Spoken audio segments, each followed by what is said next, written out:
par le Kennel Club britannique en 1976, puis par la Fédération cynologique internationale peu après. Ce fut la consécration d'un siècle de dévouement silencieux, celui de générations de chiens et de bergers unis par un même instinct.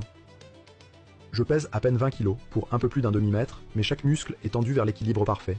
Mon pelage épais me protège des vents du nord, ma robe peut être noire et blanche, tricolore, merle, ou dorée comme la lumière d'automne. Mon regard, sombre et fixe, a un nom, l'œil du colis. C'est lui qui guide, rassemble, apaise. J'avance bas, fluide, comme une ombre au ras du sol, lisant le mouvement du troupeau comme on lit une mélodie.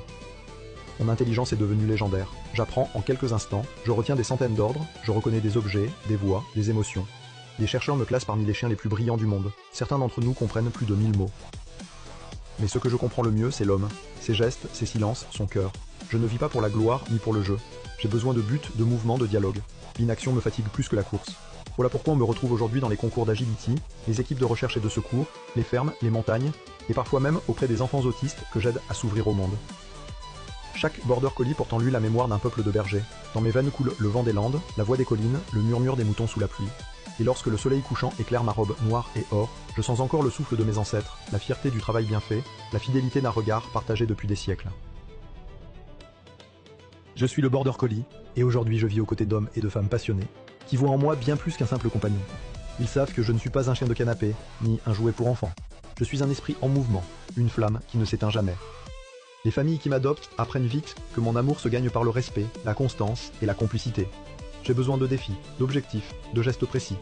Je m'épanouis là où la main humaine me parle autant que le regard. Je ne supporte pas l'ennui. L'immobilité me ronge. Il faut que je pense, que je fasse, que je sente l'air courir autour de moi. Ceux qui m'aiment vraiment l'ont compris. Ils m'emmènent dans les champs, sur les sentiers, dans les forêts. Là, je redeviens ce que je suis, un être d'équilibre, un danseur du vent. Je ne demande pas grand-chose, seulement d'être utile, de partager un but, même petit, un jeu, une mission, une complicité. Car dans chaque tâche, même simple, je trouve ma raison d'être. J'apprends les mots, les gestes, les émotions de ceux que j'aime. J'apprends leur rythme, leur silence, leurs habitudes. Avec eux, je deviens professeur autant qu'élève. J'enseigne la patience, la rigueur, la tendresse qui agit avant les mots. Nous avons besoin d'espace, oui, mais surtout d'esprit. D'un humain qui pense avec nous, pas à notre place.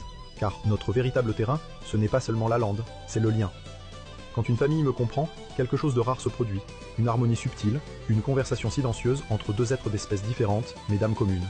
Alors je deviens leur reflet, leur guide, leur ombre attentive. Et dans leurs yeux, je retrouve la même lueur que celle des bergers d'autrefois, celle de ceux qui ne commandent pas, mais partagent. Je suis le border collie. Dans la maison ou dans les champs, je veille, j'écoute, j'apprends. Je suis né pour servir le mouvement, mais aussi pour aimer ceux qui le comprennent. Mon cœur appartient à ceux qui me regardent comme un partenaire d'intelligence et de lumière.